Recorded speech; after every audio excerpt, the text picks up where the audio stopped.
The Fallacy Detective by Nathaniel Bluedorn and Hans Bluedorn, Lesson 7. Ad hominem attack. Sometimes people attack the person making an argument instead of the argument itself. Let us look at an exchange that we hope never took place. George Washington. I disagree with my distinguished opponent regarding his views on public housing for minorities. I think that it would be wrong for us to force the taxpayers to fund such an enterprise. T. Jefferson. I must insist that my opponent is mistaken in his beliefs, and the public should, in fact, disregard them. My reason is that he has been in the military most of his life, and therefore he cannot have compassion for the feelings and needs of minorities. G. Washington. I must again disagree. My opinion is not influenced by my rank in life and my position in the military. My opponent, however, is not so clean from bias. His desire for public funding for housing for minorities stems from an unbalanced pity for them and his insane desire to further their cause. His opinion cannot be trusted. T. Jefferson. Whoa. We want to talk about biases, do we? What about your bigoted hatred for the Indians? If that doesn't influence your beliefs about minorities, then I don't know what would. G. Washington. My feelings about the Indians have nothing to do with this, but as long as we are insinuating things, I'm just wondering what you did all of those trips to France. Nobody seems to know. T. Jefferson. What are you doing now? Attacking my character? Have I ever said anything about that cherry tree? Here, neither debater is conducting himself in a distinguished way. Neither is addressing his opponent's arguments. Instead, each is attacking his opponent's person. This is common in debates, especially political debates. If one debater can discredit his opponent's character or motives, then the public will often think badly of his opponent's argument as well. Can a shrimp like this run our great country?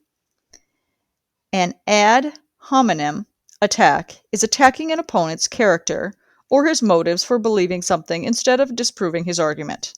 Ad hominem is Latin for to the man.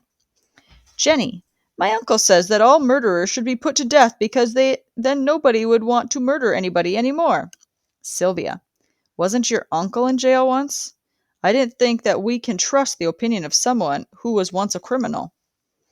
This is not the right way to argue. Someone may have character flaws, but his argument can still be valid. Charles Darwin lived in the 1800s and developed the theory of evolution.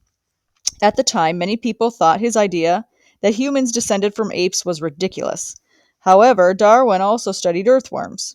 He did experiments to show that earthworms helped the soil that weren't pests like most people thought at the time. Someone from Darwin's time might have said this about him.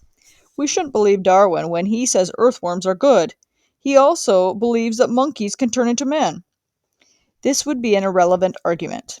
This argument attacks Darwin's other theories, not his reason for saying that earthworms are good. This person should examine Darwin's reasons for saying that earthworms are good, and he can ignore other theories he may disagree with.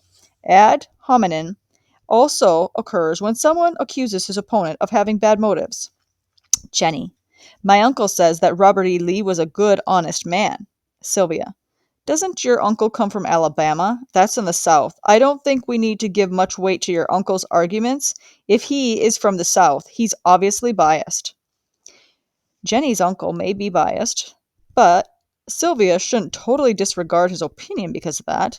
A person's character or motives may influence his arguments, but these things don't necessarily have any bearing on the strength of his arguments. Not ad hominem. It is not an ad hominem when someone only questions whether someone else is telling the truth.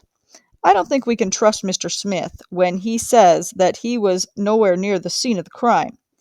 He has been known to lie on many occasions, and he certainly has a motive for not telling the truth here. The speaker is not discrediting Mr. Smith's opinion by saying he has a bad character. He is discrediting Mr. Smith's ability to state the facts. He can't be trusted to tell the truth. Exercises. What form of bad reasoning, if any, do you find in the following examples? If there is no bad reasoning, write none. Number 1, Senator Ribbit is a liar. You shouldn't listen to his opinions on anything. Number 2, Senator Ribbit is a liar. You can't believe him when he tells you something. Number 3. I know everybody thinks Einstein's theory of relativity is correct, but I can't accept it. Einstein didn't comb his hair. Number 4. We all know Senator Ribbitt's view on the war, but what about that incident where he got drunk, crashed his car, and ended up killing somebody?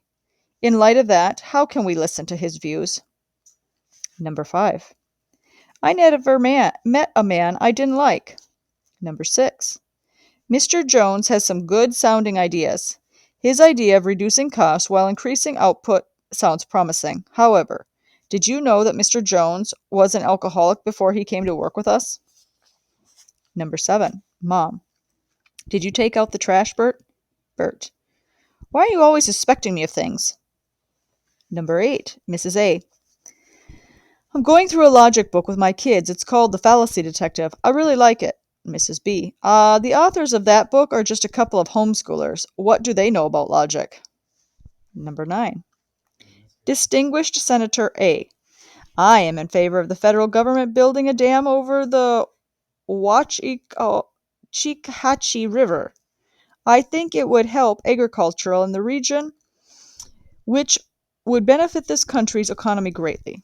Distinguished Senator B. That is fine for you to say. That river is located in your state, and if this bill goes through and the dam is built, then you probably will be reelected next term. Number 10. Bert, I heard that Joseph Stalin was an evil, cruel man who stopped at nothing to gain power over Europe during World War II. Jenny, what? Without the help of Stalin, we couldn't have beaten the Germans. 11. My cousin says he's getting a real race car for his birthday. He says it can go 298 miles per hour. I don't believe him. He lies about everything. Number 12. War historian.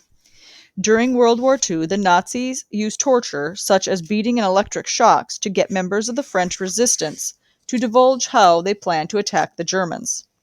U.S. Army Sergeant. But wouldn't you agree that we need to use extreme interrogation techniques to get terrorists to tell us their plans? Otherwise, they might kill thousands of people, like in New York on September 11th. Number 13. Jenny. The American Revolution was one of the highest points in American history.